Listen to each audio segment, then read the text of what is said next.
Good morning, ladies and gentlemen.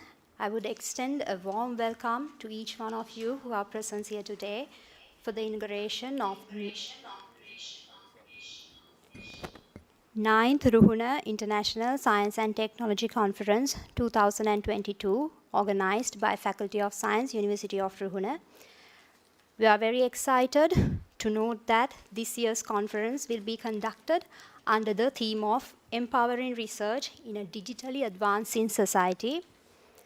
Indeed, this is ideal time to discuss about this impact of technology on research, where we all experiencing this COVID-19 pandemic, and where the world scientists and global health professionals working together to accelerate the research and development.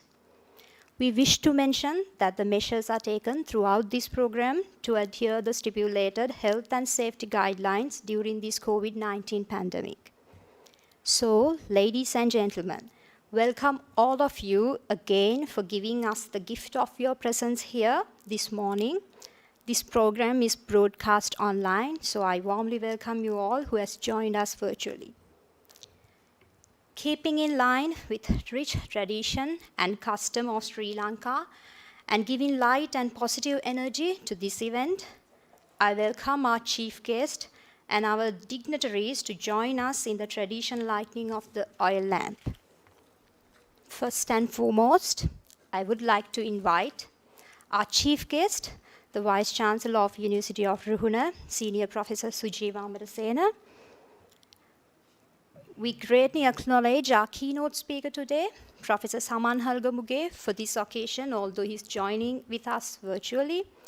We also like to join by the Dean, Faculty of Science, Professor P.A. Jayantha, followed by Senior Professor L.P. Jayatissa, Dean, Faculty of Graduate Studies, representing all deans, Professor G.D.K.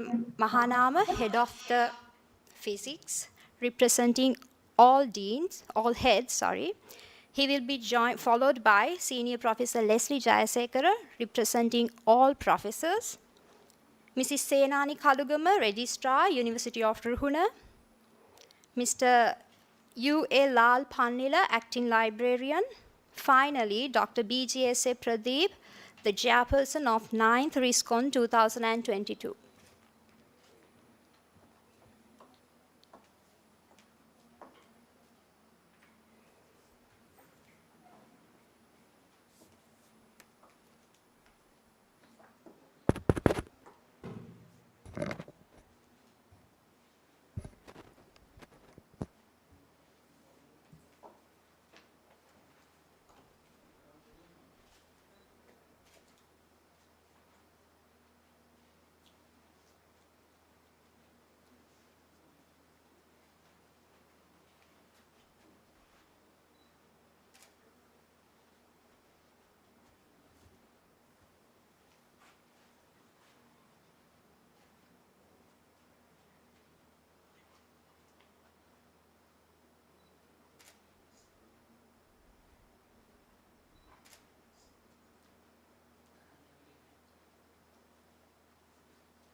Recording in progress.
Thank you very much.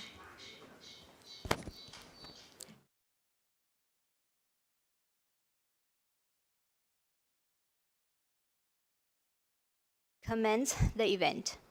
We would like to get started with the University Anthem. So I humbly request the entire gathering to rise for the University Anthem.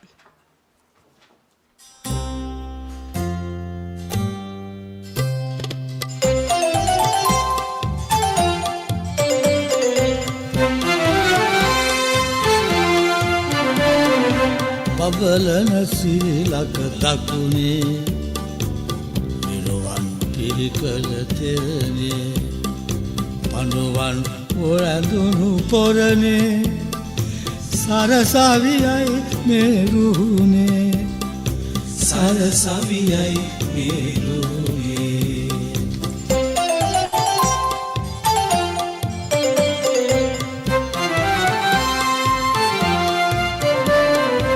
විද්‍යා ශිල්ප කලා දැන හරවත් ලබමින් ධනමන කරමින් පැනවත් දෙසබස රැස සුරකින හොද තෙදවත් මිනිසුන් වෙමුලෝ පසසන ගුණවත්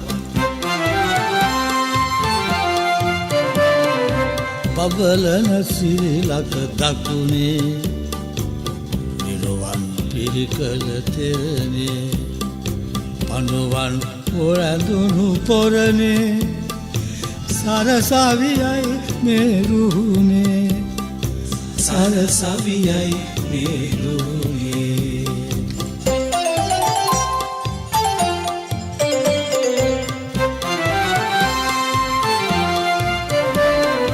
යුක්තිය ශක්තිය බව නිති සිහි කර දෑගොත් කුලමල පටුමත පිඳ හැර නමරැක පරසිඳු රෝහණ පුරවර හිරු සඳු වෙමුලක් සරසවි නිලඹර බබලන සිරිලක දකුණේ නිරුවන් පිරිකල තෙරණේ පනුවන් ඔරැඳුණු පොරණේ සරසවියයි මේ රුහුණේ සරසවියයි මේ රුහුණේ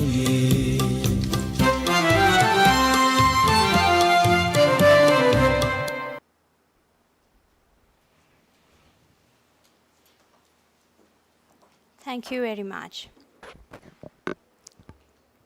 Ladies and gentlemen, so without much ado, to welcome all of you with the official welcome address, please join us in welcoming to the lectern Dr. BGSA Pradeep, the chairperson of 9th International Science and Technology Conference 2022.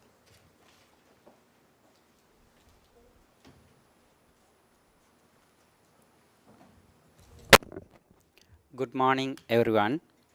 The chief guest of the 9th Ruhuna International Science and Technology Conference, Vice Chancellor of the University of Ruhuna, Senior Professor Sujiv Amarsena, keynote speaker, Professor Saman Halgam, invited speakers, Dr. J.P. Verma and the Dr. K.K.J. Rangadinesh, invited speakers and the Deans of the Faculty of Science, Professor P.A. Jayantha, Dean of the Faculty of Graduate Studies, Senior Professor L.P. Jayatissa, Dean of the Faculty of Management and Finance, Professor Samantha Kumara, Dean of the Faculty of Fisheries and Marine Sciences and Technology, Professor H.B. Asante, Dean of the Faculty of Engineering, Dr. C. Ambevatta, all the professors, head of the departments, all the academic members of the Faculty of Science, acting librarian, Mr. Lal Pannila, distinguished guests, including sponsors, editors, members of the advisory board, all the presenters, committee members, authors, participants of Ristcon 2022. It's my pleasure to welcome you all for Ristcon 2022.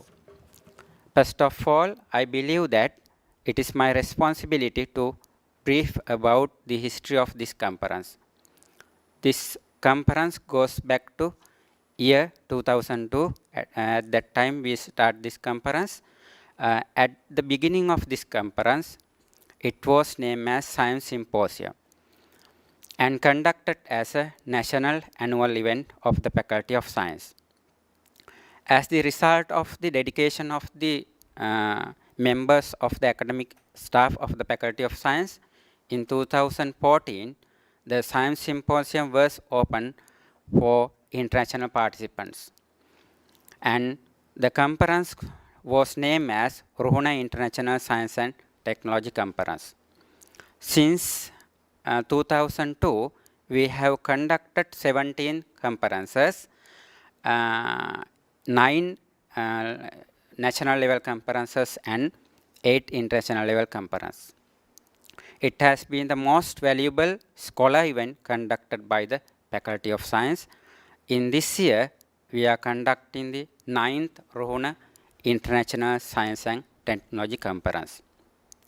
With that proud history of the Faculty of Science, on behalf of the organizing committee, I am privileged to welcome you all for this conference. First of all, I warmly welcome the chief guest, the Vice Chancellor of the University of Ruhuna, Senior Professor Sujiv Amarasena. Vice Chancellor, sir, your presence as the chief guest today is a great honor for us and the Faculty of Science. May I thankfully welcome the Dean of the Faculty of Science. You are the strength behind this conference. I warmly welcome you for this conference. Dean of the other faculties, your presence is highly appreciated, and we welcome you all for Ristcon 2022. We are proud to have the participation of Professor Saman Halgam from University of Melbourne, Australia, as the keynote speaker of Ristcon 2022. We highly acknowledge your acceptance of our invitation to be the keynote speaker of this event. At this point, I would like to extend a warm welcome to our invited speakers, Dr. J.P. Verma from Institute of Environment and Sustainable Development from Banaras Hindu University, India, and the Dr. K.K.J. Rangadinesh from University of South Anthem, UK. Your presence here today is a great significance for us. I also welcome the chairpersons and the panel members of the technical sessions. I also welcome all the professors, heads of the department, all the academics, acting librarian. Your presence is highly appreciated and it is a great strength for us. I also welcome all the invitees, including sponsors of Ristcon 2022, who are gathered here to grace this occasion.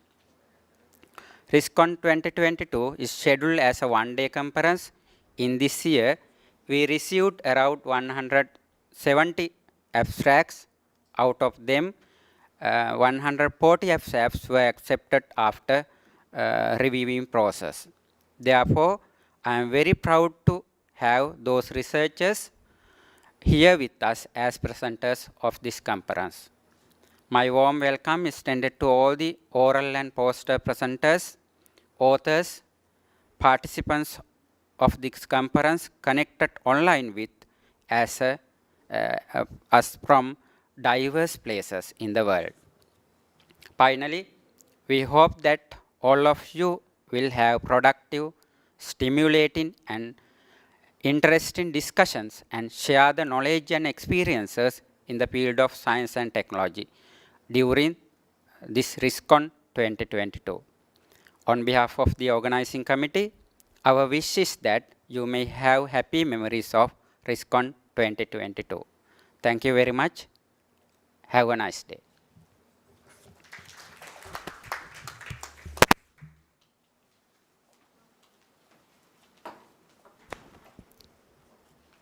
Thank you very much, sir, for that warm and sincere welcome address. The annual research symposium of the Faculty of Science aims to provide a premier multidisciplinary forum for leading academics, researchers, and research students to present and discuss their innovations, concerns, practical challenges encountered in a variety of disciplines such as science, engineering, medicine, and so on.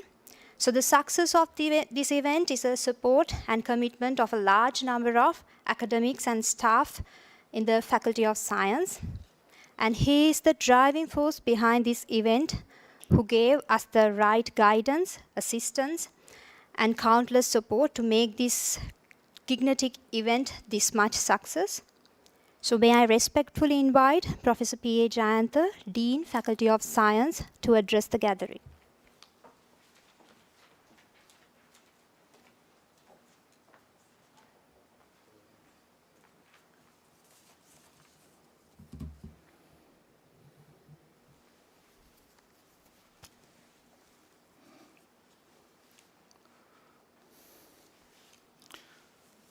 Good morning, everyone. The Vice Chancellor and the Chief Guest of the Ristcon 2022 conference, Senior Professor Sujiv Amarasena, the Deans of the faculties, specifically the Deans who are presenting here, Professor Sampath, Professor Samantha Kumara from Management Faculty, and Dr. Chitra Lambavatta from Engineering Faculty, Professor H.B. Asanti from Fisheries and Marine Sciences and Technology Faculty, and Senior Professor L.P. Jayathissa from Faculty of Graduate Studies, and all the heads of the Department of the Faculty of Science, professors, academic staff members, other contributors, participants here, and contributors to the Ristcon 22 conference, presenters, participants, and specifically Professor Saman Halgam, Dr. Ranga Dinesh, and Dr. J.P. Verma, who are joining with this conference today online. I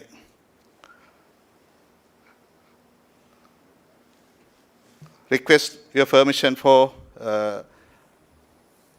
talk about Ristcon 22 and its aims and our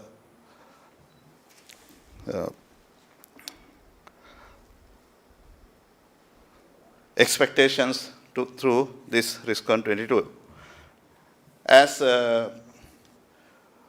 Dr. Sampath Pradeep, the chairperson of Ristcon Organizing Committee, explained, this Ristcon 22 is the conference organized by Faculty of Science. This is the 9th of that.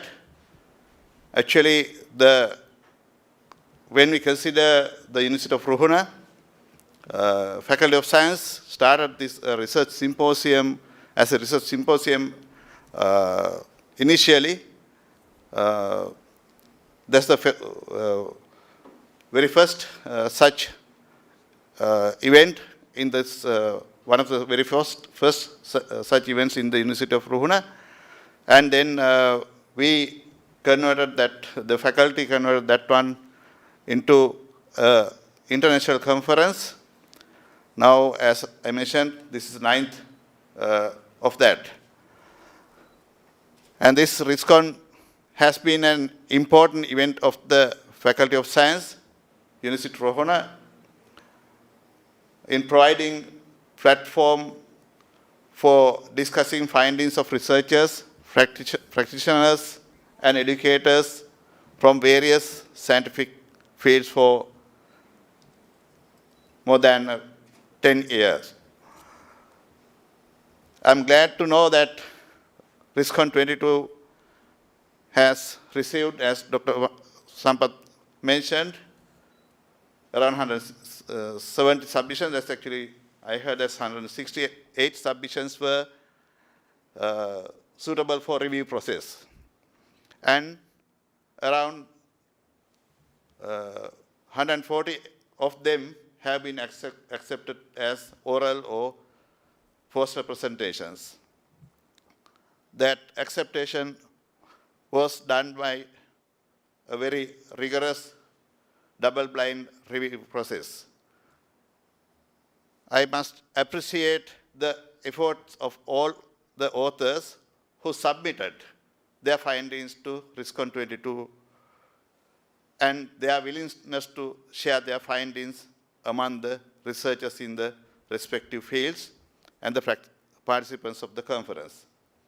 Even though some of those abstracts or submissions were not accepted by Ristcon 22 for this conference, I'm sure they should have received valuable comments for improving those research work and presenting those on at an appropriate conference or event. When you consider current situation, almost everyone around the world has been suffering from the COVID-19 pandemic for now around 2 years, and the scientists are endeavoring to discover a cure for this virus to overcome the suffering, fear, and death this pandemic situation brought to us. It is a mandatory requirement for all of us who shoulder responsibilities in teaching, research work, policy making, and governance, as well as normal citizens, to make an effort towards enhancing and developing the socio-economic status of the societies around the world, irrespective of the difficulties they face due to a pandemic like COVID-19 or any other unfavorable conditions. The current pandemic situation, which negatively affected the education system of our country for more than a year, would have been degraded our socio-economic status of our people for some period. We should not make it happening in the long run. For that, we relevant authorities and all of us should come up with alternative methods for upgrading our education system to a better position than that was in existence before this global pandemic situation. With this situation, the academics in our country have been making every effort to introduce and develop new methods for teaching, learning and assessment activities with the limited resources and facilities available for the staff and students, while ensuring that the standard of our education system is not downgraded. The attempt will make sure that a considerable proportion of our population will be able to attend and graduate from schools and universities and other educational and training institutions. And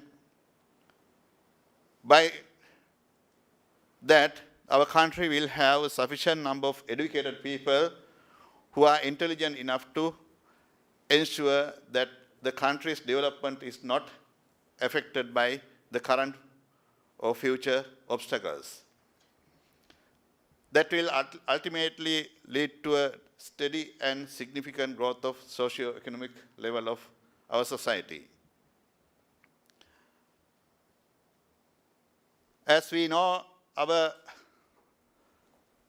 country has suffered from this pandemic situation, and in addition to that, our economic status. Everyone is talking about current situation in consider everyone in the country mostly, and internationally also people are talking about this our current country's current situation. If we just think about recent issues we faced, some disaster or unexpected things like burning ship, or recent one, if we consider this LP gas, about that one, up to that one, there are many issues people are talking about. Our tourism system, that was affected, and our country's economy is affected somewhat due to this pandemic situation and some other reasons as well. Now, I think this, we as a country, we should be able to overcome those ones. I'm sure we are able to do that. For that, we have to have alternative approaches. Now, everyone is talking about our economic issues. Now, as we can identify nowadays, there are some kind of improvement in the tourism sector. Now, why we can't have a better system for our everyone to come to here? Our Sri Lanka has been a country, and is also presently also a country where international tourists are very much interested to come here. And for that one, actually, we have to have attractive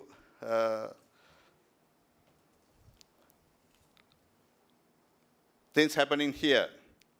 For that, actually, there are many areas we can think of to attract our international friends as tourists, or for receiving services. Now, there are many areas we can think of. I must say, one of the very recent experience for me, the adult care system is not improved in our country. We are not talking about that one much. That should be actually, for that actually I'm sure that some our cultural issues also coming up with that one. If we think about proper management system, as a university, our Faculty of Allied Health Sciences, together with medical faculty, management faculty, they need for management areas, and even engineering faculty for providing required engineering facilities, even social departments from the humanities faculties to think about cultural issues. And if we have a good system of caring people, adult people, now I'm sure that the world is facing that problem in the future. Adult population will be high. For that one, as a country, we are very keen, and we are actually, our people are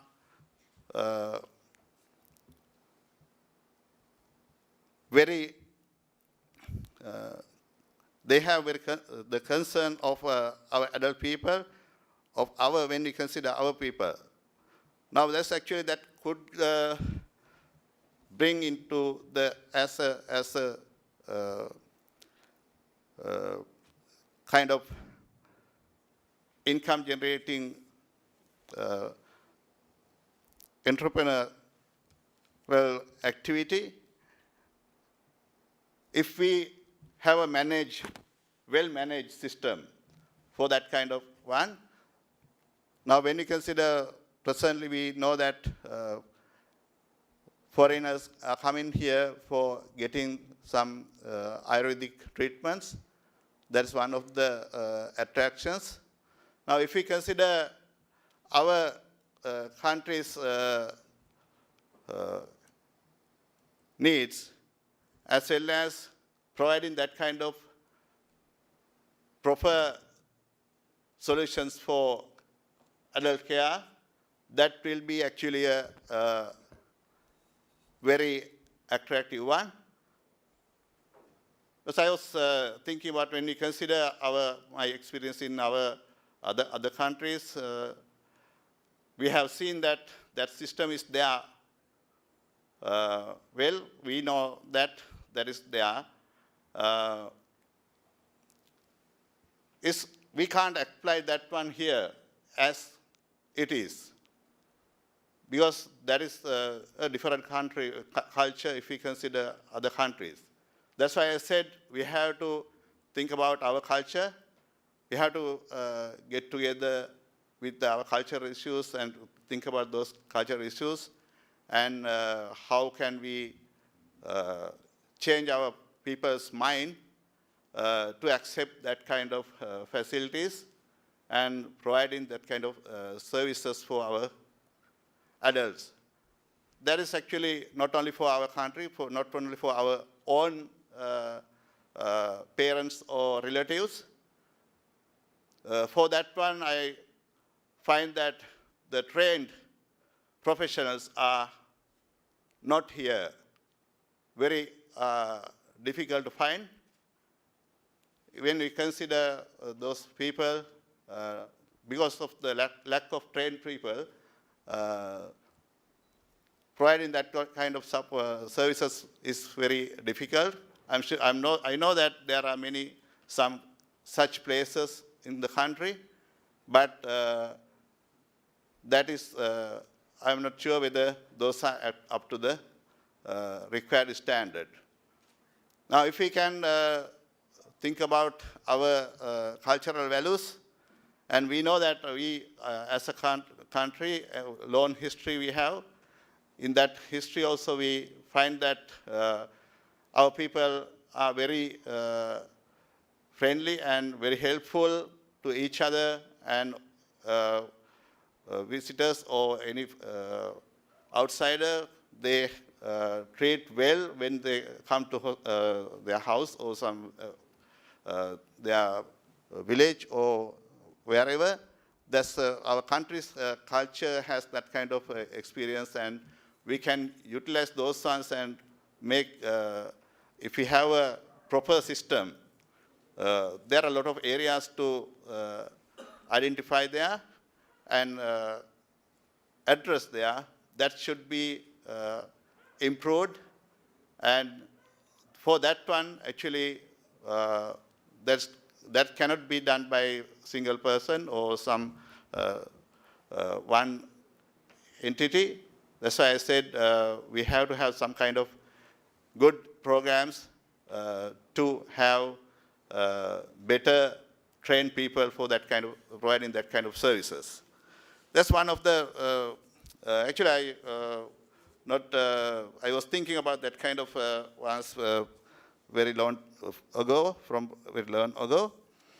Anyway, that's one of the examples. Will not be a practical solution for everything. That's one of the very small one we can contribute to our development of the country's development. That's a kind of yes, if the foreigners are coming here to get treatment from Ayurvedic treatment, there will be that kind of services if very professional, very caring services are provided by our country.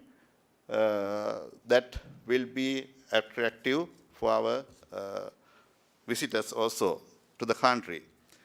Now, therefore, we can think of this kind of small things to overcome with from our current situation, because as educators, as researchers, we have to think about alternative ways, almost all the ways to develop our country, to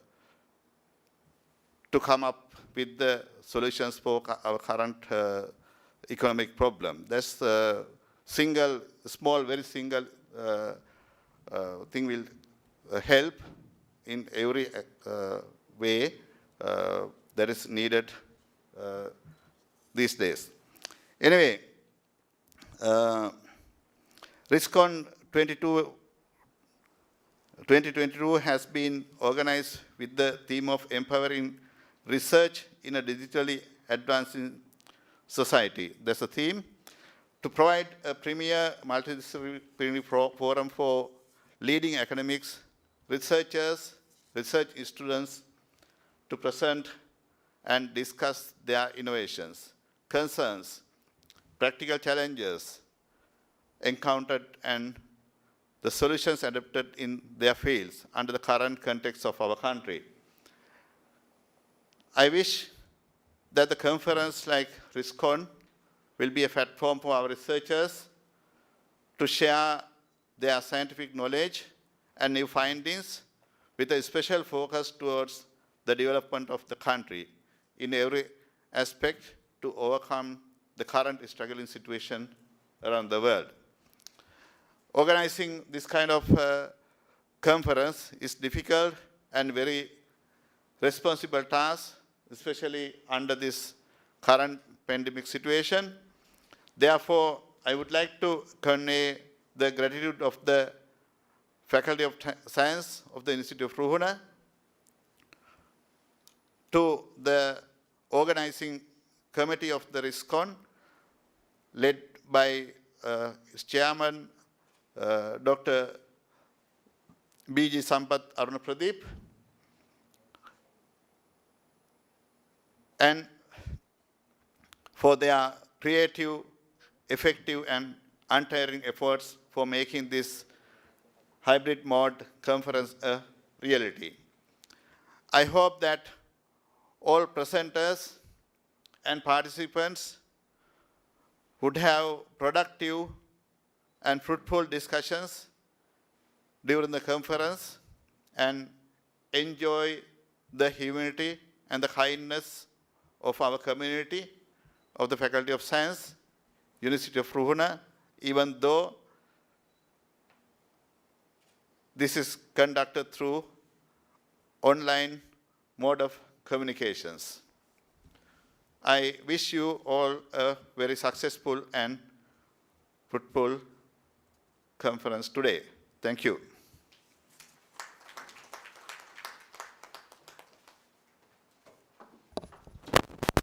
Thank you, sir. And those illuminating insights were truly enchanted.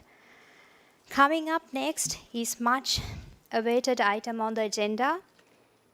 Ladies and gentlemen, it's now time for us to listen to our keynote speech, and it is indeed an honor to introduce to you our keynote speaker today, Professor Saman Halgam, who is currently a professor of the Department of Mechanical Engineering of the School of Electrical, Mechanical and Infrastructure Engineering, the University of Melbourne, Australia. To introduce our keynote speaker to the audience, now I call upon Dr. Nusrat Hamid, the Joint Secretary of the Ristcon 2022. Over to you.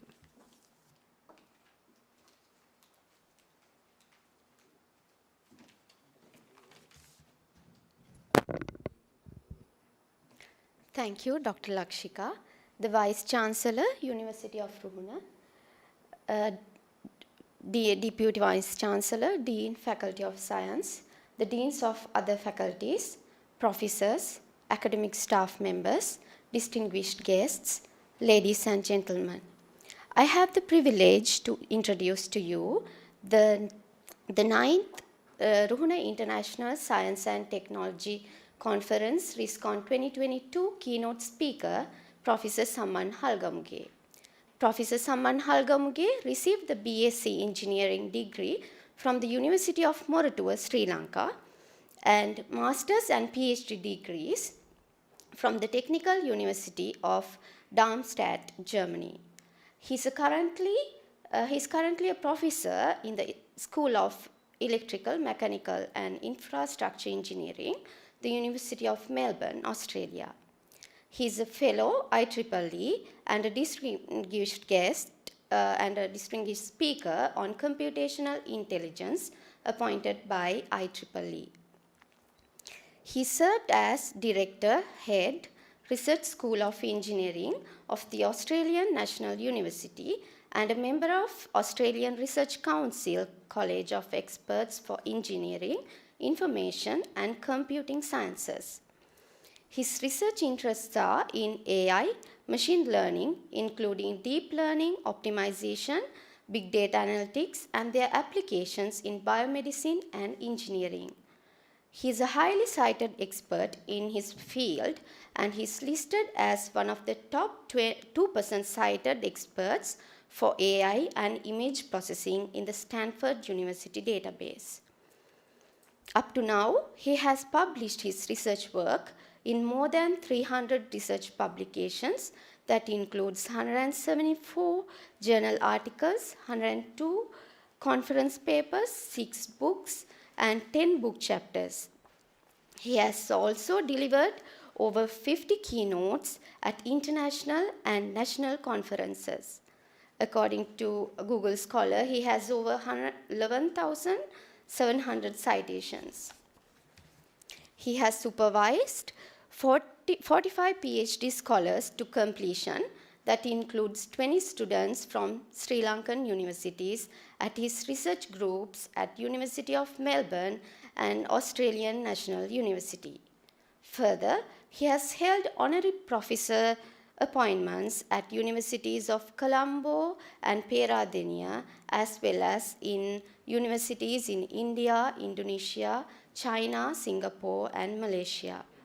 It's a great pleasure that he accepted our invitation, and I am sure that we will have a great speech from him. Thank you.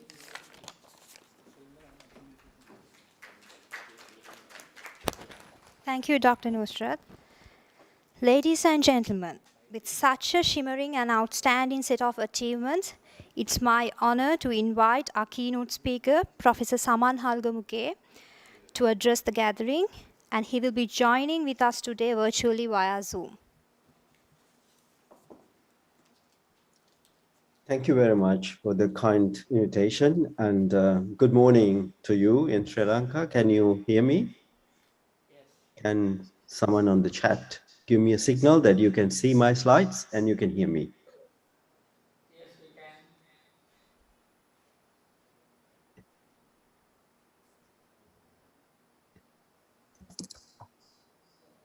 can. Okay, perfect. So I picked this title as Can 21st Century AI Conquer the Challenges in a Brave New Post-Pandemic World?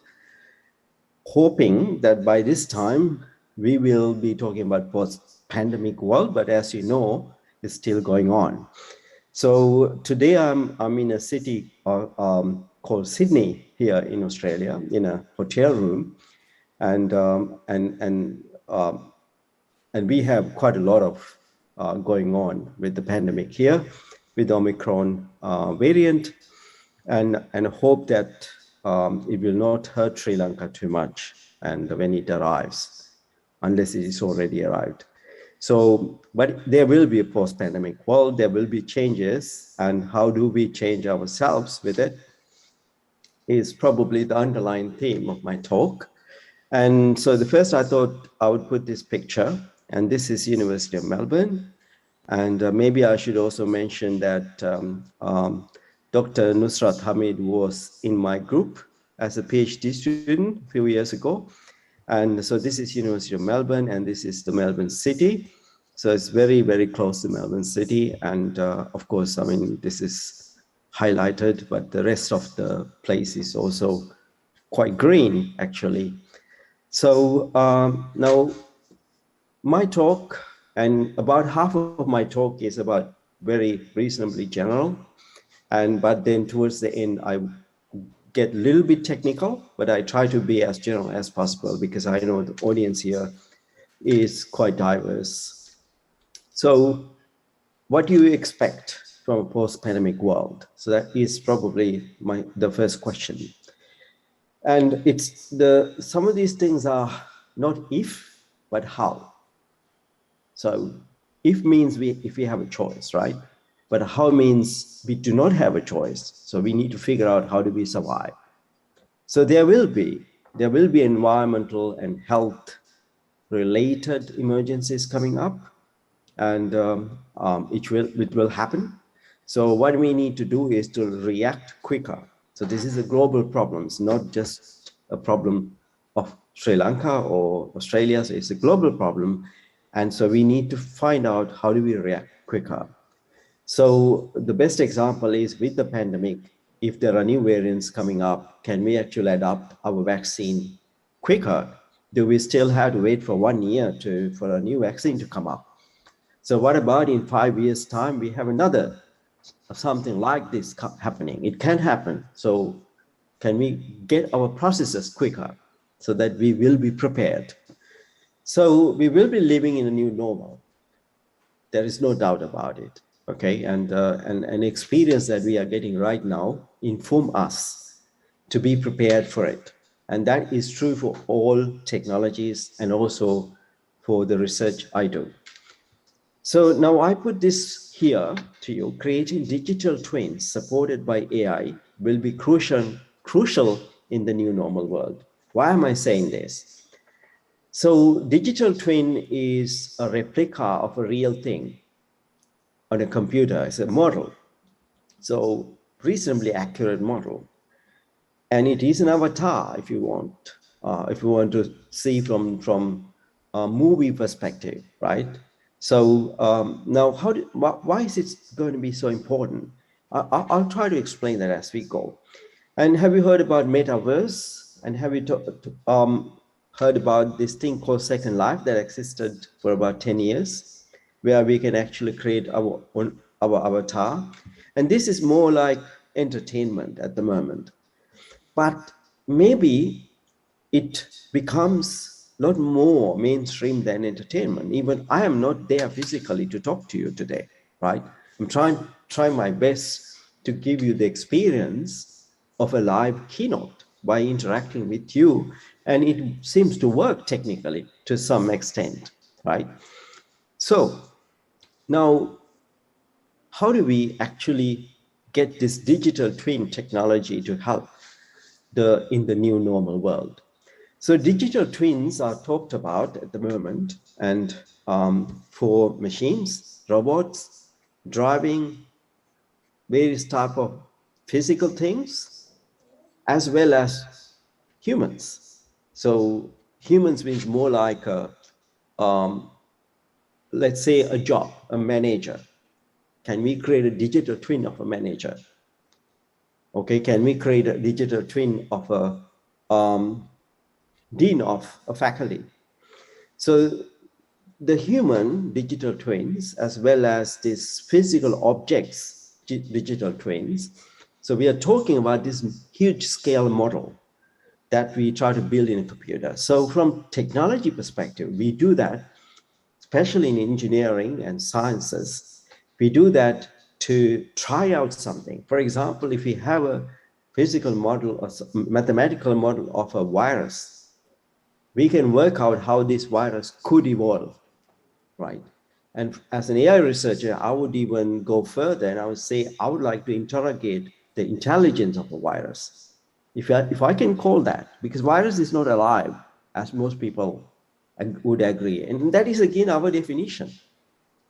Okay, if it is, okay, so life or not life is our definition. I don't want to argue on that. But virus seems to work through evolution with some sort of intelligence to survive.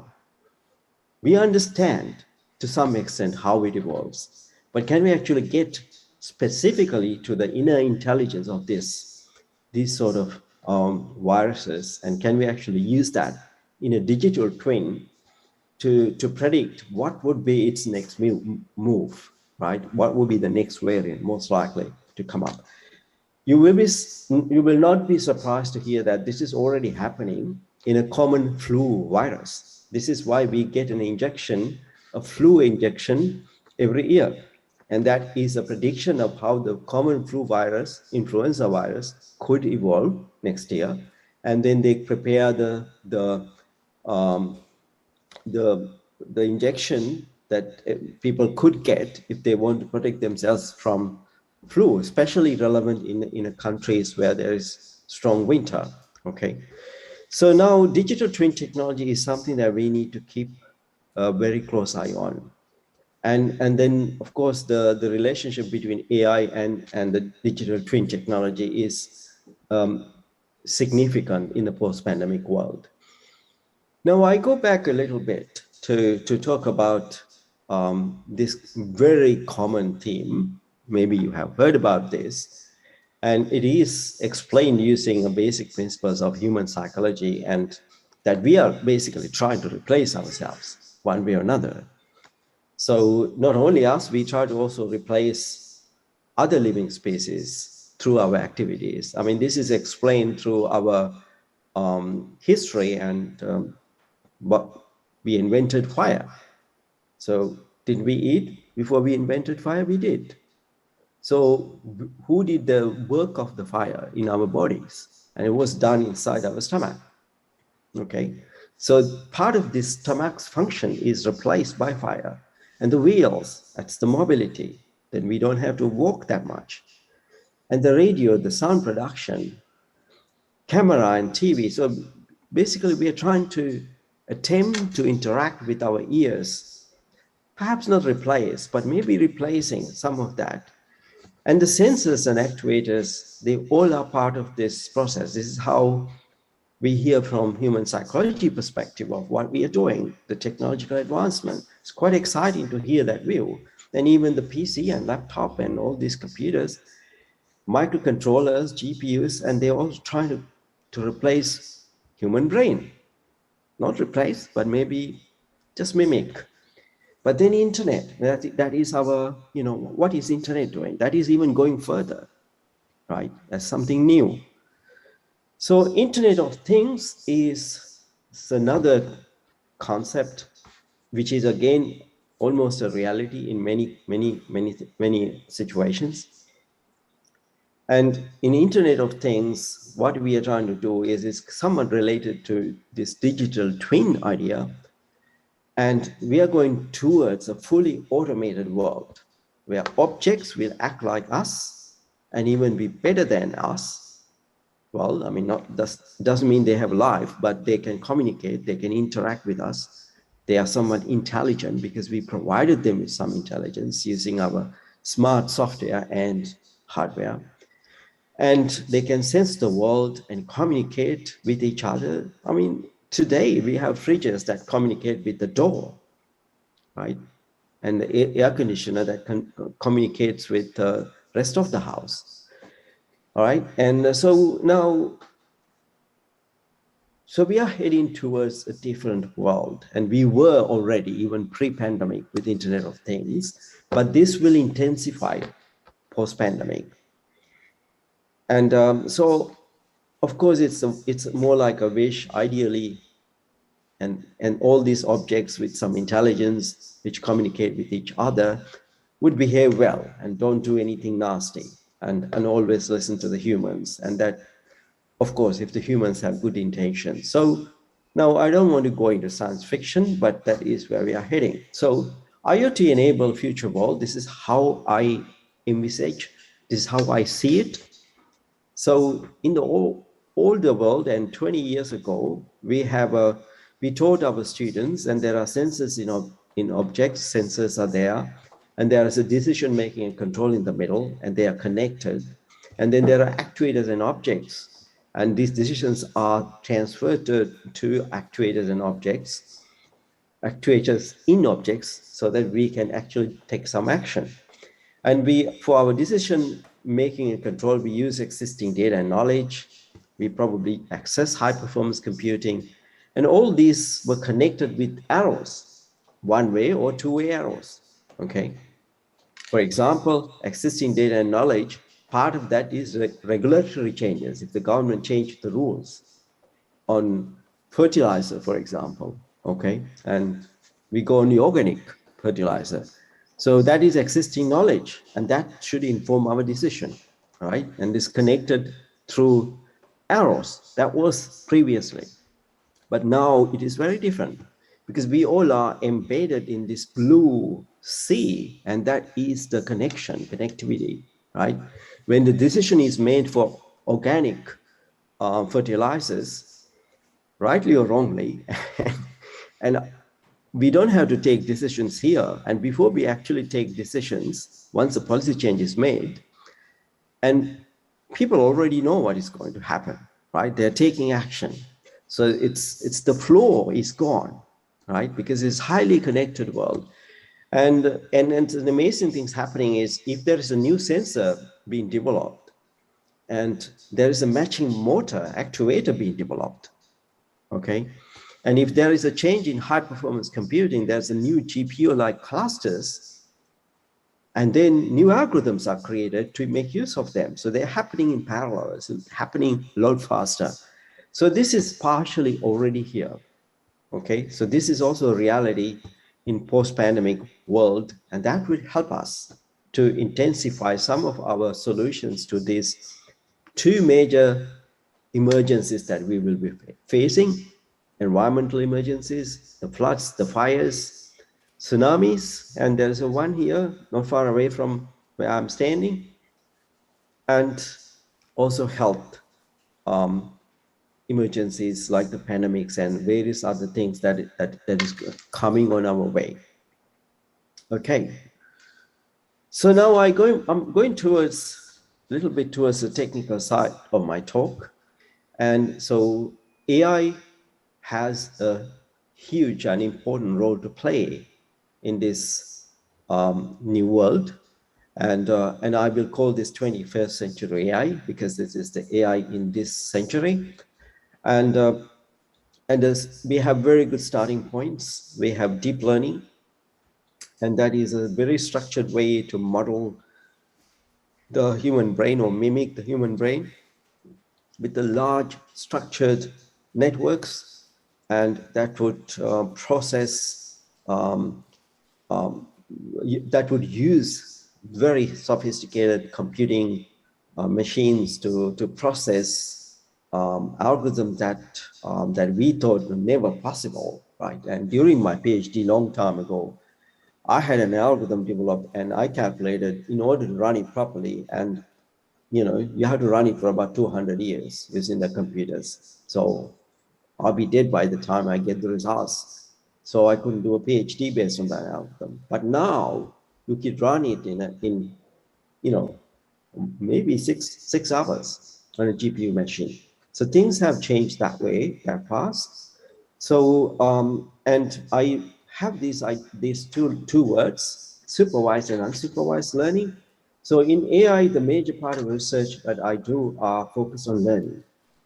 So if you consider AI as a model that cannot learn, and then a learning algorithm, learning mechanism that actually get this model to learn actively. That is the simplest way I can explain the type of AI I do. So you have a structure, the model structure, and then you have a learning algorithm, right? The learning algorithm is actually doing the work, filling the blanks in the model, right? Fixing the model so that the model captures what is what is going on. So a major focus of my research is is in this learning algorithm. So I would say supervised versus unsupervised. I take an example to explain this to you. So we get lots of data about this virus,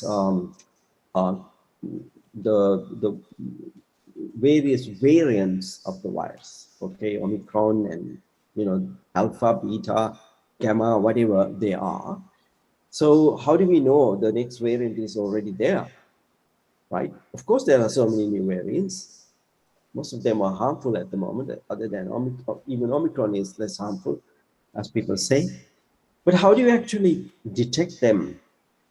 Okay, I give you two examples. One example is if we get all this genomic data from viruses and various data from the world, and we present that to an AI system, and that AI system's job would be to identify whether there is a new variant in it or is it all same variant. And that is exploratory. That is what I call unsupervised learning. Okay. But I could also get some specialists to look at the data and find the known variants and say, this is variant 1, this is variant 2, this is variant 3. So now I can provide the genomic data as well as this variant classification, okay, or variant interpretation, both together for an AI system and say, now learn from me, learn from my interpretation. I can tell that an AI system, and that AI system will be using supervised learning because I'm giving the answers as well. So supervised learning, unsupervised learning, and there are a lot between them. And there is something important that will complicate the whole thing. And we are the ones creating AI. Are we the best? Are we the most intelligent creature in the world? And everything we do is the best? Well, it's questionable.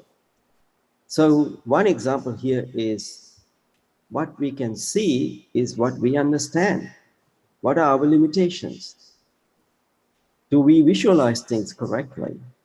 Right? A simple example, a distance between Matara and Colombo. How do you measure that? Okay.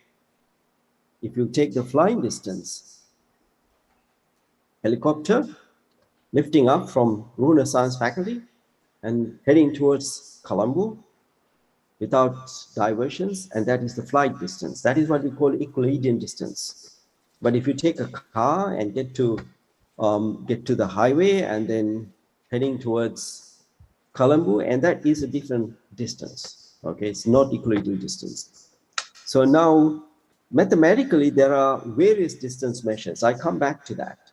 Mathematically. So mathematics go beyond what we can see and understand. For human beings, Euclidean distance is the distance between 2 points. That's the most understood distance. But mathematically, there are more forms of distance, right? And an AI can have these different types of distances between 2 points, okay? And it's fair to say that because we do not want to create system that limits intelligence to our intelligence. We want it to be better, okay, possible, or different sometimes. All right, so our limitation is, one of our limitation is this, what we can see. And obviously we can see 2, maybe 3 dimensions, and beyond 3 dimensions, we can't see. We can't even imagine what it is, third dimension, okay, in most cases. But in artificial systems, we are talking about 100 dimensions, all right? And then there should be a way of mapping this 100-dimension problem that we do not understand, okay? 100-dimension picture that we don't get into a 2D or 3D so that we understand what it is, okay? So, well, when you go to artificial intelligence and you are not trying to limit yourself, your AI system to your intelligence, you try to go beyond that if possible. And if it's almost like, I feel like I'm playing in the dark because it exceeds my limit. The mathematics give me a little bit of a window to go beyond my limits. That's all, but I don't know for sure because I can't see it and understand it, right? The mathematical proofs tells me this should be all right. So now back to intelligence. So people talk about general intelligence. What is the meaning of general intelligence that AI systems should have?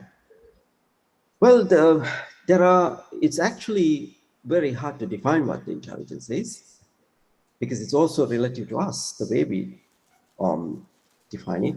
So it's human interpretation of intelligence. So people talk about these three types, basically three types.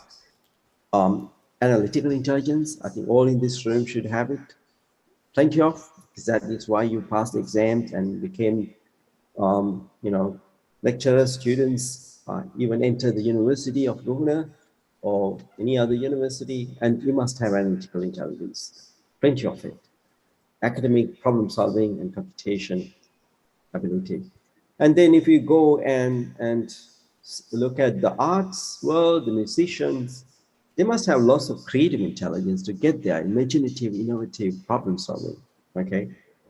Sculpture making, okay, beautiful movie directing a beautiful movie, that's creative intelligence. That's a different type of intelligence. You do not have to have a science degree to be a creative intelligence professional. Then there is practical intelligence, okay? And this is my favorite one, because I know the politicians are very popular in Sri Lanka these days, and practical intelligence is what they should have. So the common sense, right? How to talk to people and how to actually deal with people's emotions. And I'm not saying that all of them have it, but politicians like people, and even I would say the deans and vice chancellors must have them, otherwise they wouldn't be deans and vice chancellors. And because practical intelligence is something that leaders should have. All right, so can we capture various types of human intelligence? Is that all these three types? The answer is no. There are various other types of intelligence that is very, very difficult to capture. So here are two examples. So this is well known in Sri Lanka, Nidhi-kumba, okay, Mimosa plant. So I have to say that I loved kicking these plants when I went to school in Sri Lanka, but now I feel sorry for them because they have some form of intelligence, right? And the intelligence is so interesting. And there was an Australian scientist who experimented with this plant, and they dropped this plant, a pot of plant, I think 1 meter to the floor. Then of course, because of the shock, the leaves slips, right? It contracts. So it's a way of protecting its leaves when there is a danger, but it doesn't want to do it because once you close the leaves, you don't get the light, you don't get the food. So you sacrifice food to protect yourself. So now this researcher dropped the plant many times for a couple of days. And the plant apparently learned after some time that these drops are really not significant. It doesn't do anything to me. And the plants stop doing this to this extent. So there is an intelligence in them. And how do we actually define that? How do we capture that? And who are we to call it primitive intelligence, right? And then look at this, the right-hand side, the one, and that is probably also well known. And these ants, leaf cutter ants, and they cut leaves and then take them to their colony. Do you think they eat them? No, they don't eat them. They actually use it for farming. They take these leaves and then cut it in pieces and put it in their colony. And then there is a fungus that grow on it when they get older. And this fungi is very, very good for as baby food for ants. All right. So they do farming for their babies using that. Now, how did he get the intelligence to do that? Over evolution, over generations? They got that. And of course, the ant brain is very, very small, but collective intelligence, collectively, they do that. And it's amazing if you look at the animal world and plant world to understand different forms of intelligence. Okay, now I come back also to show this the amazing intelligence or lack of intelligence of the virus that we hopefully can utilize to survive. And and I don't want to talk too much about viruses, but when I read about them, I get so much excited. And I'm wondering whether it is fair to call them non-life. And I'm also questioning, can you actually divide this in a binary form, life, non-life? I don't think so. So I think it's a gray area, quite a lot of gray area in between. So 21st century AI and has this couple of components that we say that we are working on in our lab. So, and sometimes this data we are getting are not huge amount of data. So we work not only with large training data sets, and for example, deep learning need large training data sets, but we also work with small training data sets, right? For example, and we have a project on epilepsy, and they don't have quite a lot of data, right? And the second area I'm talking about is an interpretation of deep neural networks. So the neural networks are known to be black boxes. And so the question here is, can we actually interpret some of these neural networks? And so they are no longer black boxes. So the third important feature of this 21st century AI is to generate AI automatically. So that means if you need to use AI, you don't have to call AI experts, and you should be able to generate the AI you need automatically. So that's another part of research that we work on. So these are significant branches of research that we contribute in one way or another.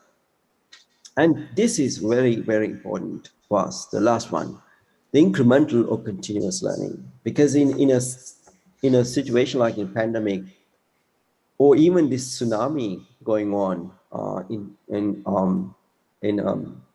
Pacific, the data coming in continually. So if we have an AI system that cannot work with continuously incoming data, we cannot use it. So can we actually create AI systems that would use data that are coming in continually? Not that you give a data set as a bag of data, and now use this. Instead, we are saying data come today, tomorrow, day after tomorrow, it is coming continuously. Now use this data as it comes, all right? So these are the four aspects of research, AI research, that we are focusing on. Okay. So this is a diagram that I put in about this learning. And this black dot here is unsupervised learning. This black dot here is supervised learning. And this diagram, I'm not trying to explain that. There's quite a lot of different types of learning in between. So Dr. Nusrat Hamid's work is somewhere here, positive labeled learning, and then along this line. So there are quite a lot of blank spaces, areas for people to explore, research. So I can give you a bit of a historical perspective to it. This is my PhD. So around 1994, our work on self-evolving neural network architectures.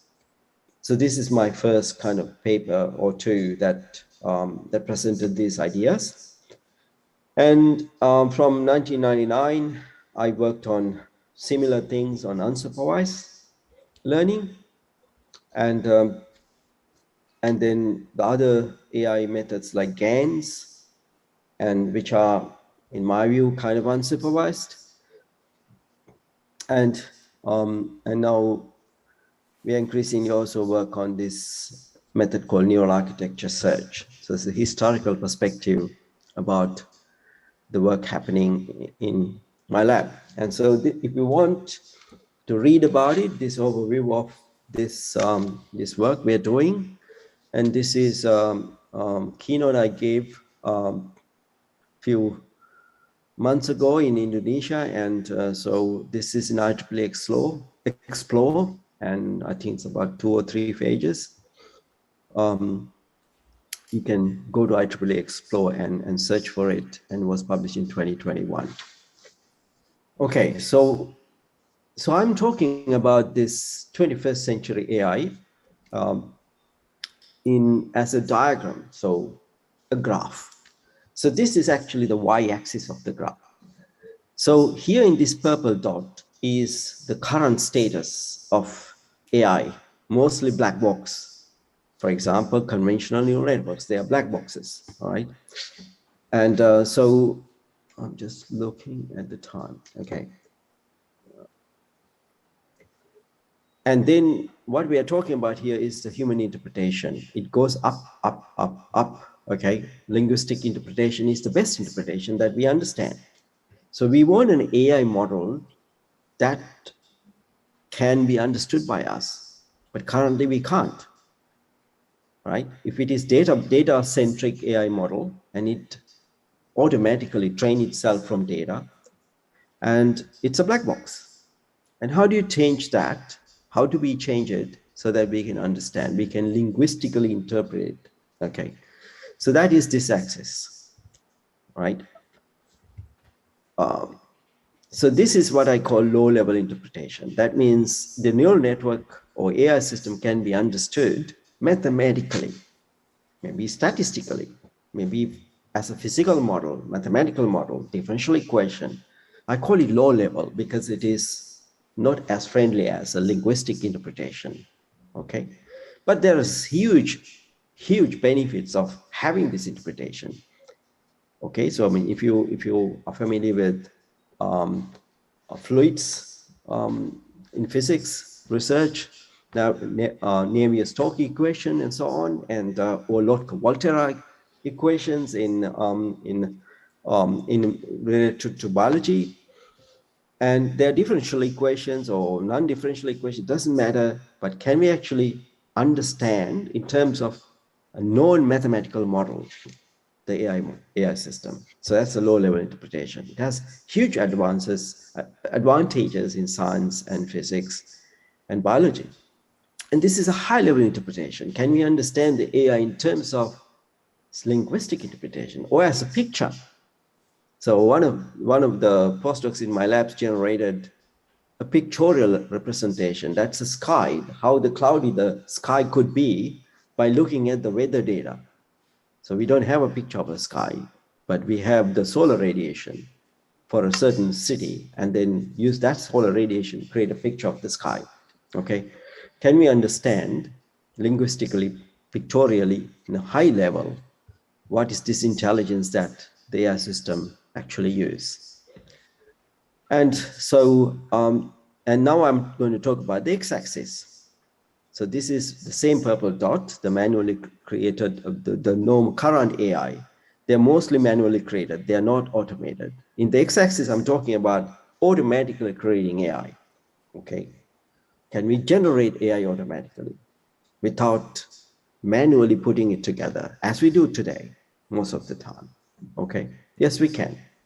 So there are 2 different techniques. Sometimes you generate AI from scratch. Sometimes you actually use a search operation to create AI. Now, the interesting thing is to put this X and Y together. So that means if you look at this fair AI, fair means fair, accessible, interpretable, and reproducible AI. So it's a bit of a slogan we have in our lab these days. And this is the space we would like to be in.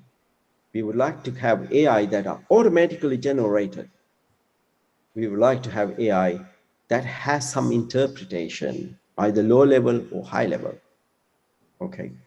So I'm giving you a bit of overview of the research we are doing. So could someone tell me how many more minutes I have? Now I'm going into the last couple of slides. You could tell me in the chat how many more minutes I have. That'll be good. Okay, I'll be talking, but I'm keeping an eye on the chat. So you have to give me a time limit. So this is one of the first papers, and it is I wrote, and soon after my PhD, and I had a couple of ideas, and then I put together in IEEE transaction signal processing, and I told in this paper, what am I going to do with this, our inability to go beyond Euclidean distance, right? So I use a little bit of mathematics. I look at Minkowski distance metric, Mahalanobis distance metric, and then I generalize it and I train a neural network with it. Okay, the idea here is I go a little bit faster here. If you're interested, you have to go and get that paper. It's an old idea. If lambda is 2 in this case, it's more like the Euclidean distance. If lambda equals 1, it's a Manhattan distance. But what I did was I said, I don't specify lambda. Lambda is a trainable, learnable parameter. AI system, you learn lambda. I don't care which lambda you come up with. I want a solution, nice solution, but you have the freedom to select lambda. If you select lambda equals 2, of course, I will understand it because that is the distance measure we understand. But you could choose it to be anything you want. Okay, I got it, 15 minutes. Okay, all right, thanks, thank you. All right, yeah, okay. So now this was quite a success on some data sets, which I presented in this paper, and I was surprised by that. And how did I do that? I did 3 types of experiments here. In the first experiments, I used Euclidean distance. So now in order to explain this to you, consider each circle here as a neuron in my artificial neural network, okay? Each circle is a neuron. So now this is a simple problem, and you have to separate class 1 from class 2. This is the red line, and there is a slight problem here. Tiny amount of class 1 data is within class 2. You have to locate that too properly. So this red square actually belongs to class 1, to the left of this red line. So you have to find that too. So therefore it is a little bit difficult because most neural networks generalize and then they ignore this because it's 1 or 2% of data. Okay. So now, interestingly, I have a neural network that could do it using Euclidean distance on the left and using Manhattan distance in the middle. And the most interesting one is on the far right, and that is where I said, you pick your distance measure, I don't care. Lambda can be anything. So this is lambda 2, the leftmost. Middle, lambda equals 1. I set it. And the last one is lambda is free to vary.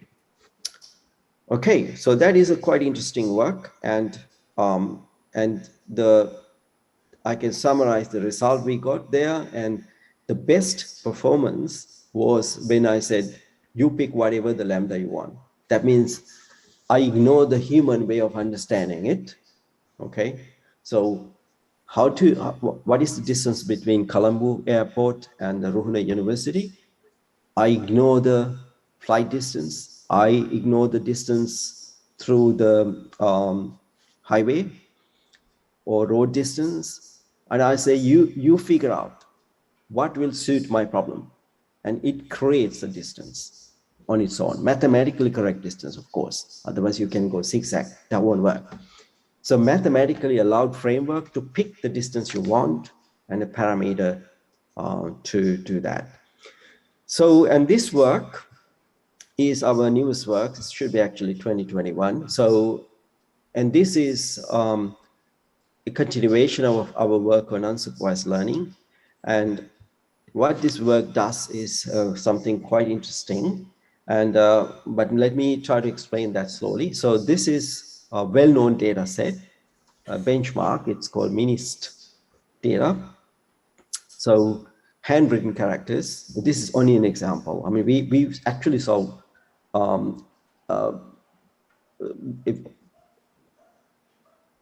okay. So we have this handwritten digits here, and so this is unsupervised learning. If you cluster them, you can see that all the zeros together. I don't tell the network that these are zeros. So it figures out these zeros look like, so this is one cluster, 3, one red cluster, green here, another cluster, and it's get a little bit confused here. right? And ones and fours are mixed, and ones and maybe threes are mixed a little bit. So it gets confused here, okay? So now the good thing here is the visualization of it. So this is a 2D projection of what the network actually does. The network and the neural network or AI system can actually operate on higher dimensions. Because we would like to see what it is doing, I asked them to project it into 2D so that the poor human beings can understand it. So that is what you're seeing here. So what do we do in this paper, and which we call Song, and it's created by one of my former PhD students and current postdoc, Dr. Damit Senanayaka, and he's the creator of this algorithm. And so what is beautiful about this is it can work with continuous data. So it's the first time we claim that we have an AI system that can work with continuous data. What does it mean? So let's say this is the data that you have at the top.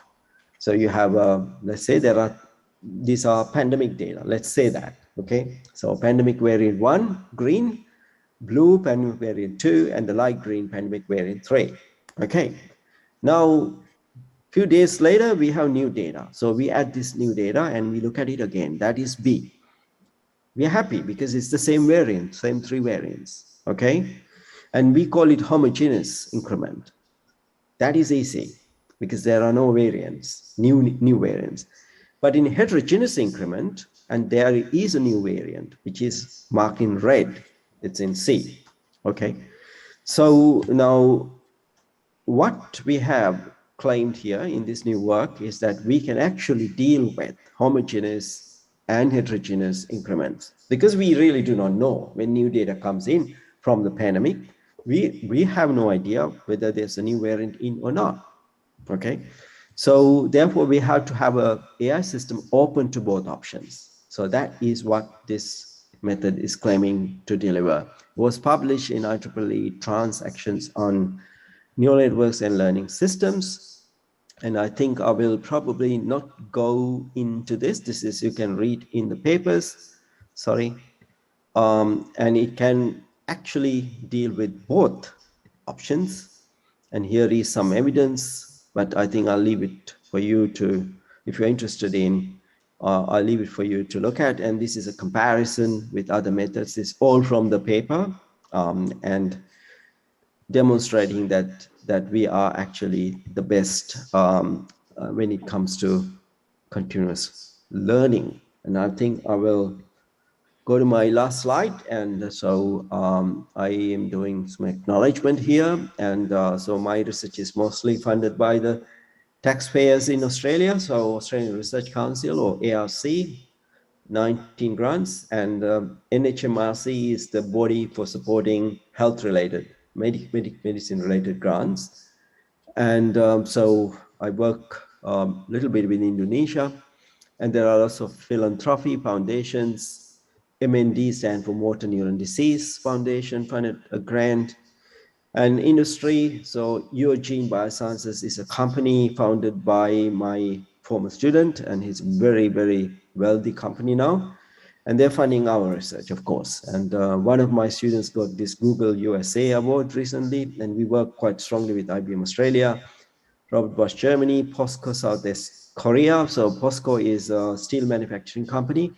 And the most recent grant we got is from US Department of Defense Biomedical Research Program. Of course, pure biomedical research, no relationship to defense as far as we can see. Okay. So, and then of course, University of Melbourne provided 50 PhD scholarships and Data 61 PhD scholarships, and all students, PhD students in my group are funded. They are supported and with the tuition waiver and a scholarship. And there's lots of external collaborations are happening as well. I'm acknowledging all of them. Thank you very much. Happy to answer any questions. Yeah.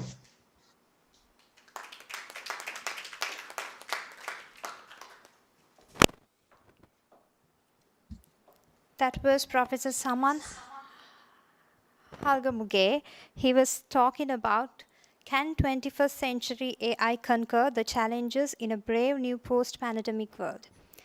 I think it's a much more related topic, and indeed, big data and massive availability of data are new trending fields.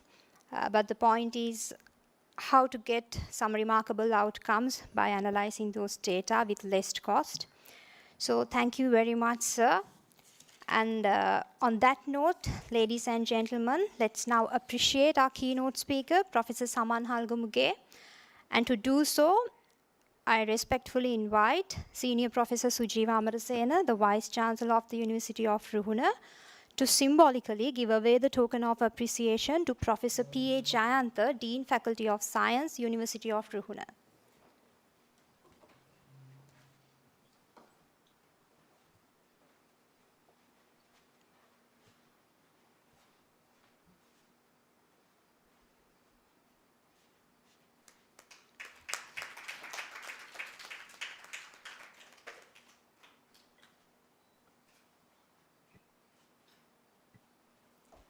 Thank you, sir.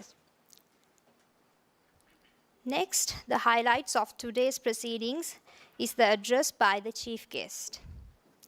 Ladies and gentlemen, please put your hands together in welcoming to the lectern our chief guest, Senior Professor Sujeeva Amarasena, the Vice Chancellor of the University of Ruhuna.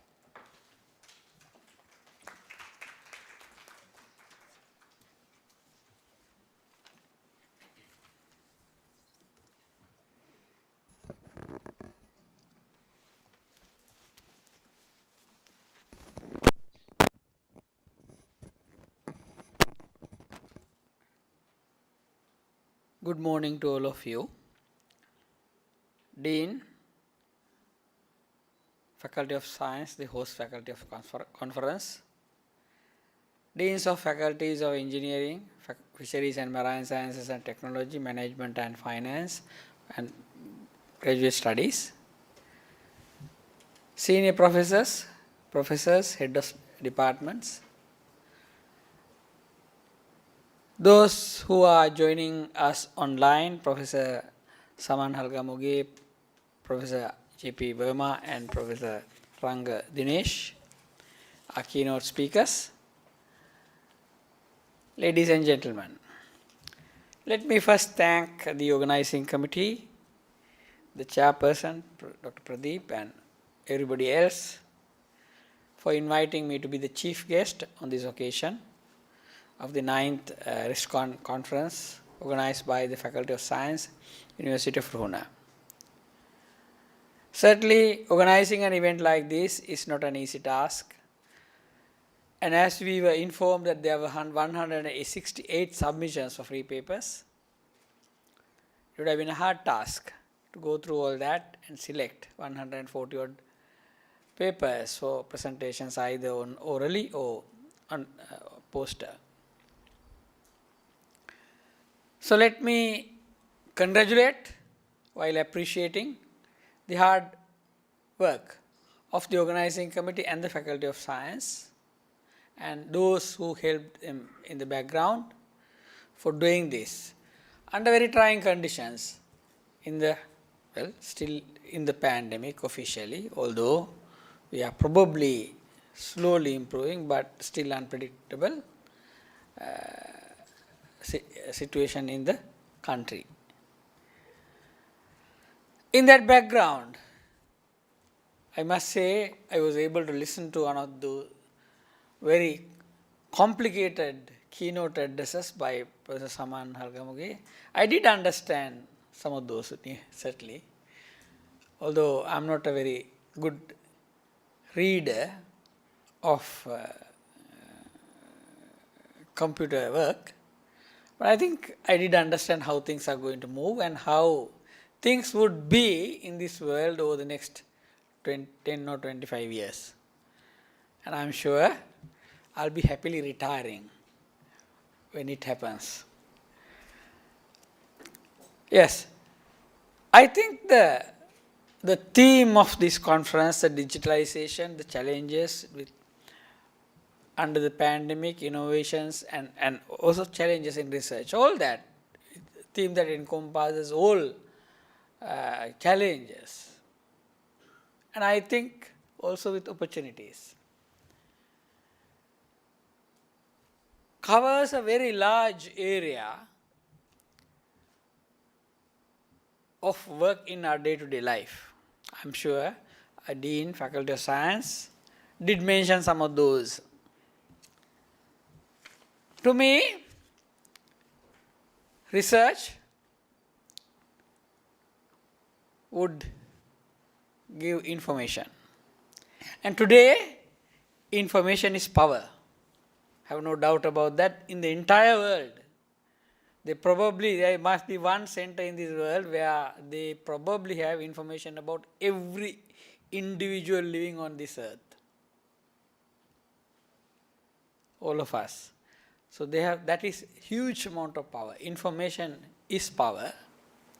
That information could include opinions of people, data, research findings, innovations. And just imagine converting those information into words and sentences which become weapons in the world. Words and sentences will be weapons. So, you probably can use that information to change the opinions of entire populations, change governments, change political systems, change leaders, so many things.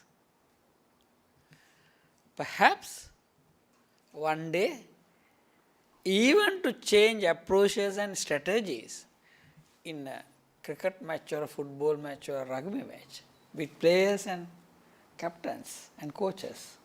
Just imagine that happening in this entire thing. I think it's possible one day, both for winning and ensuring a loss. Right. So, we would be doing research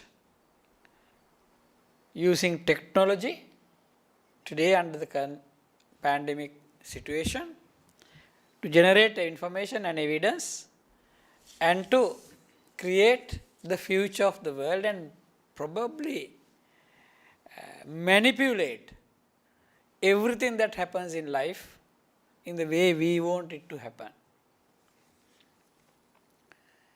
What is the role of digitalization in that? Obviously, now it is extremely clear. I believe digitalization is transformation of systems and processes, models, activities into digital mode, which I am sure all of us are very familiar. Quite unlike what Professor Saman Halgam was speaking, we are probably still in the primitive stage in trying to get infrastructure, the network connectivities, devices, signals, and all that. And while talking about distances between Colombo and Katunayake Airport and University, whether it's helicopter or expressway or even telephone call and internet distance. How much is it? Half a second? So it can happen. I think there is a distance because I think information travels through a superhighway. Right. So if you transform all these processes like what we are planning today in our university to transform or automate all our systems in the university to ensure that it is much more efficient, it is user friendly, and it is easy for administration and easy for monitoring, and is perhaps less vulnerable for corruption and also more protected in security, except perhaps cyber security. Now, in this context, how can we conduct research? Obviously, what Professor Saman was talking about happens in labs with machines. We have to look at all the context that research happens. So it can happen in a lab like that. It can happen on internet, on Google Forms, opinion surveys, and so on, which is like office work, office research. Of course, we have been more in traditional modes of research in many departments, in many faculties, which includes field work, lab work, and so on. I do know that some of our, say, teams from Faculty of Humanities and Social Sciences, maybe Sociology, maybe Public Policy, would be visiting Jaffna or Eastern Province and collecting information and connecting people from two sides. Can that kind of research take place under these conditions? I think it is possible. We don't have to travel. Maybe one person there, you get connected, and that person does it, and you connect it to the local system, and you see everything, and probably something near the field work can happen online. So that kind of creative intelligence, for me, from what I gathered from Professor Saman Valgamuge's talk, should be there among all of us. All of us should be able to create a solution for the pandemic, to do what we have been doing under free conditions, where there is free travel and free access. Can it happen in a laboratory in the Faculty of Medicine, in the department of, say, pathology? I think it is possible. Somebody might be taking a tissue sample from a human body and cutting it into thin slides, samples, and staining and examining under different staining, doing research with different stains or some things like that. Can it be done? I think it is possible. I think it is possible to create, I'm sure it's already there, a machine that cuts samples into tissue, very, very tiny tissue pieces, right, tissue processes, and then use a robotic machine to stain using different stains, and then examine those under a microscope using still a computer from home. And I think it is possible to create that under these conditions, while trying to maintain the traditional services. I think we have found solutions for more teaching in a similar setting, where we are able to demonstrate practicals online, conduct practicals online, tests online, and examinations online, all that. We have been learning these. So it is possible to do it if you use our own creative intelligence.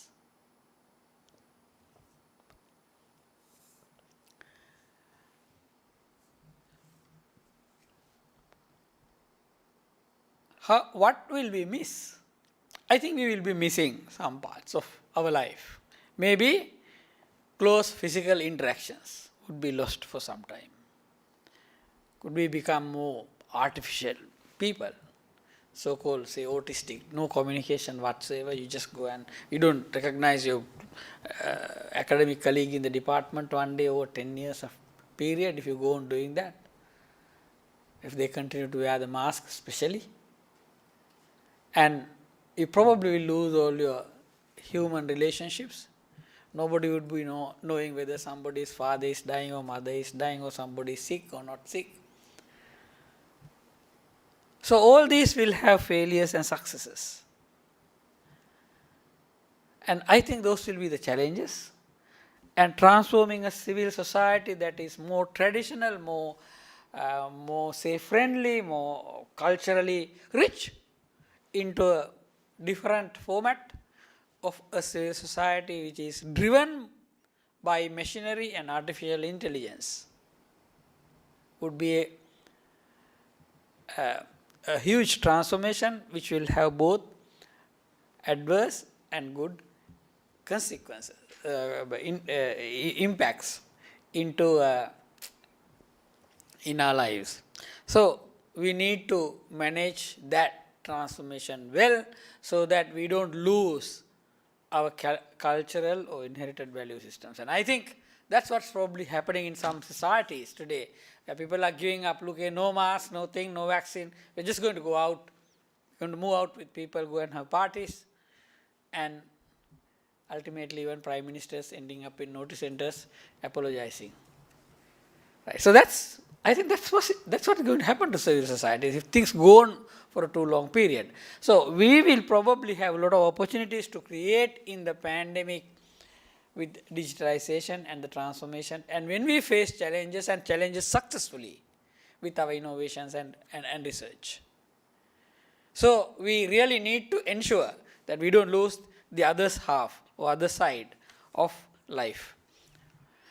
In that entire process, I think Internet of Things will help us. Already robotic surgery is there. I think robots to care for elderly people might be on the way already. Who will operate them? Perhaps the person, perhaps the son or daughter from somewhere else, right? I don't know how things will happen. I think it's possible.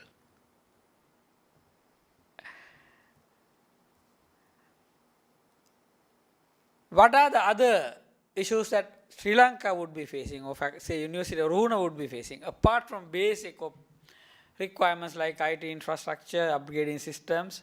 But I think cyber security is one particular issue that we really need to be careful, because I don't think in the entire country we are secure very well in that sense. Of course, two challenges will remain with us. That's economic challenges and health challenges. So economic challenges and health challenges would be there. We need to overcome these. And as a civil society, as an educated or academic civil society, how can we help? I think we need to, one, work hard ourselves. We really need to work not just 6 hours or 8 hours, but maybe good 8 hours, 10 hours, 12 hours a day, to make sure that people are transformed, things are transformed, the country is transformed, and country is really out of danger of a collapsing economy, so that none of these things, in a collapsing economy, none of these things that we talk today would be realistic. So we really need to get out of the problem ourselves. Obviously, the politicians and authorities and administrators and all these people will have to join us in a team. So teamwork will be never lost even within the new era of IoT or Internet of Things and artificial intelligence, or new era of networking. We need to then, I think the next most important thing, apart from hard work, is to change our mindset and attitudes towards key areas, I think very important areas. That's actually interdisciplinary education and research. I think we have been compartmentalized for a long period of time, good 7 decades now. This faculty, that faculty, the other faculty, this department, and the other department. I think future will not be in these compartments. Future will be interdisciplinary. So if faculties join together to develop better models of learning, better curricula for different graduates to suit the 21st century requirements or latter part of 21st century requirements, and create the post-pandemic development or address the post-pandemic development needs, and especially educational needs and the country needs and global needs. And I think that is something that all of us need to remember. There is no way for us to continue to get compartmentalized in our education and try and see whether we can join hands together with other colleagues within universities, intra-university and inter-university within the country, and create interdisciplinary degree programs and educational programs and activities that will help our country and the rest of the world in the years ahead after the or with the pandemic, either after the pandemic or with the pandemic. So I think that would be our challenge. So with that, ladies and gentlemen, I think I would conclude my speech. Let me once again thank the organizing committee for organizing this wonderful event and also for inviting me to be the chief guest. And I wish this Congress every success. Thank you very much.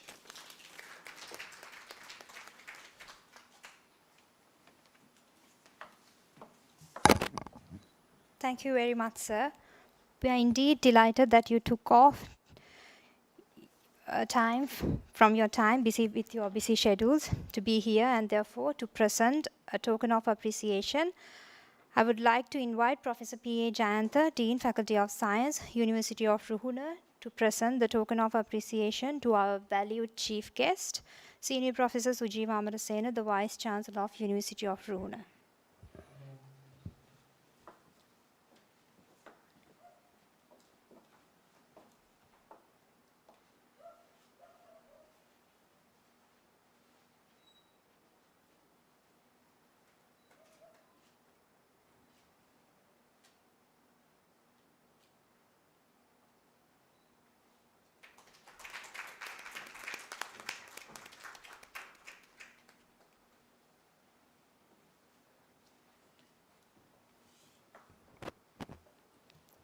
We have come, thank you, sir.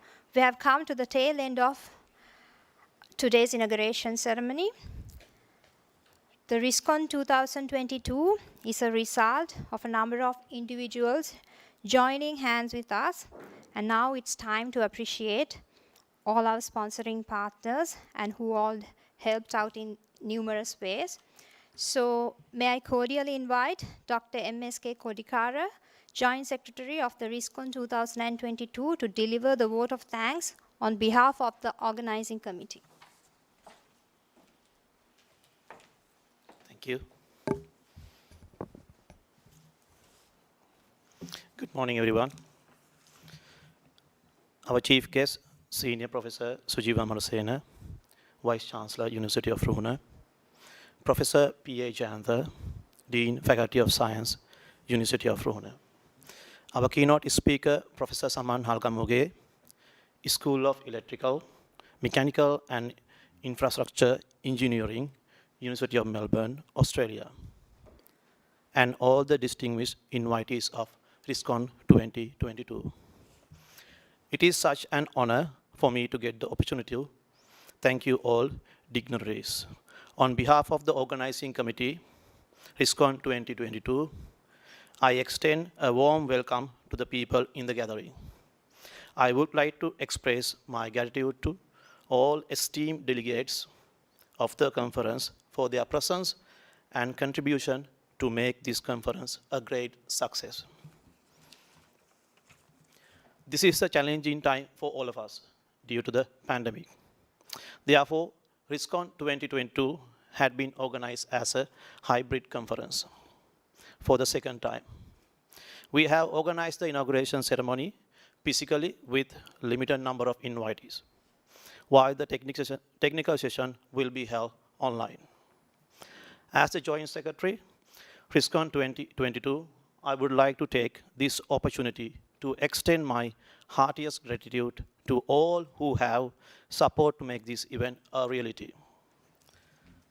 I extend my gratitude to our chief guest, Senior Professor Sujeeva Amarasena, Vice Chancellor, University of Ruhuna, to take out time from his busy schedule to grace the event.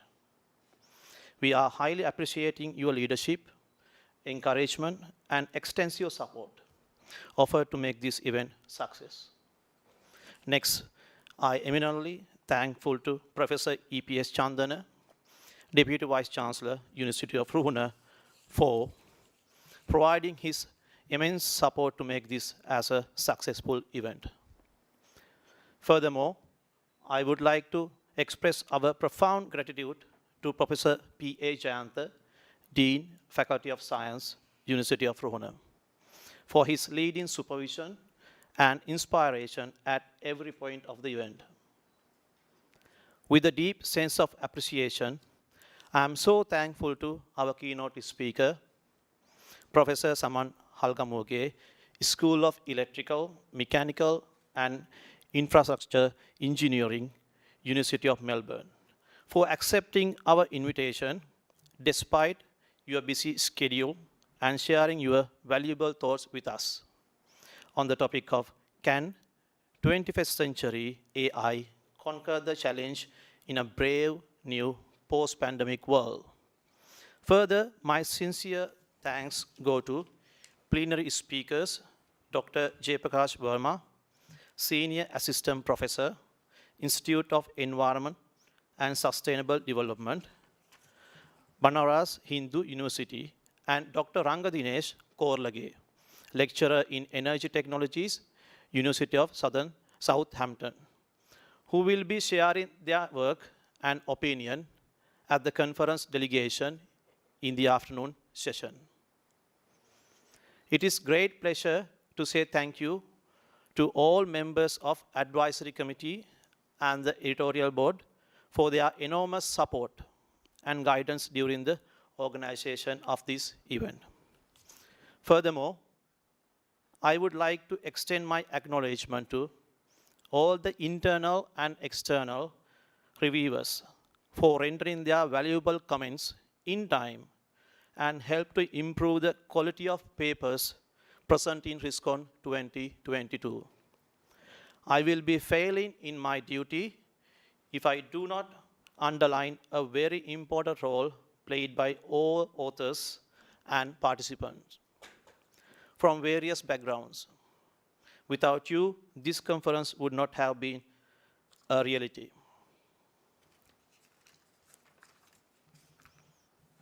Further, I sincerely recognize the constant support given by all the internal and external professors, academic staff, and academic supportive staff who accept our invitation to participate Ristcon 22 technical session as panel members.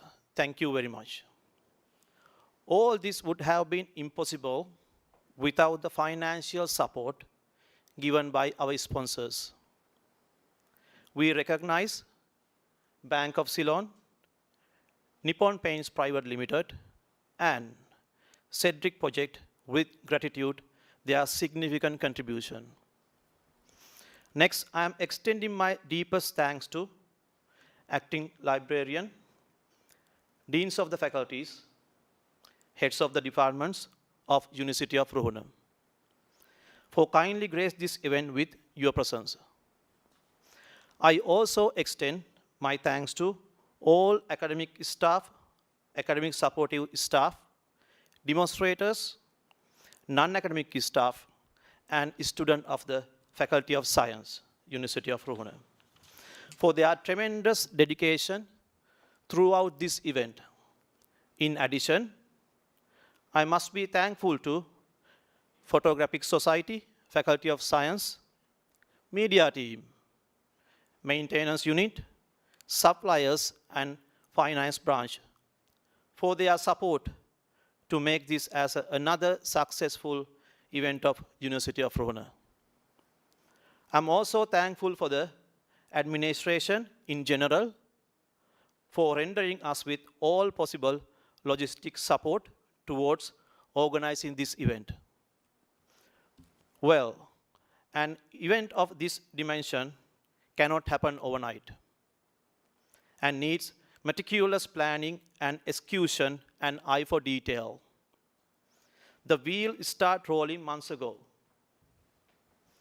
We have been fortunate enough to be backed by a team of very important, motivated colleagues. I cannot thank each one enough for their involvement.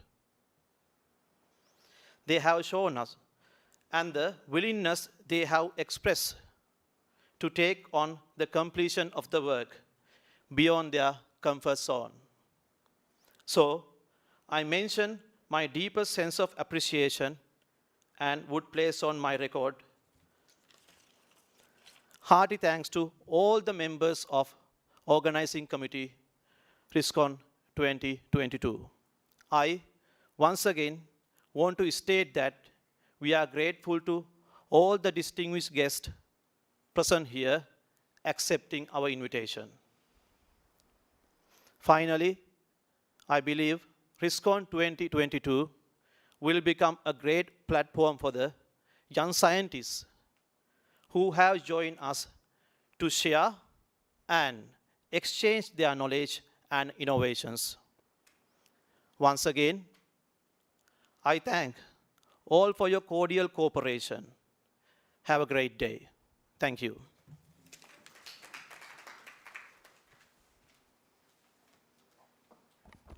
Thank you, Dr. Mahesh. Ladies and gentlemen, there's a proverb saying that all good things come to an end. Therefore, to end up the inauguration ceremony of 9th International Science and Technology Conference 2022, please rise from your seats for the national anthem of Sri Lanka.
Thank you very much for joining with us here today and hope you all will have a fruitful day.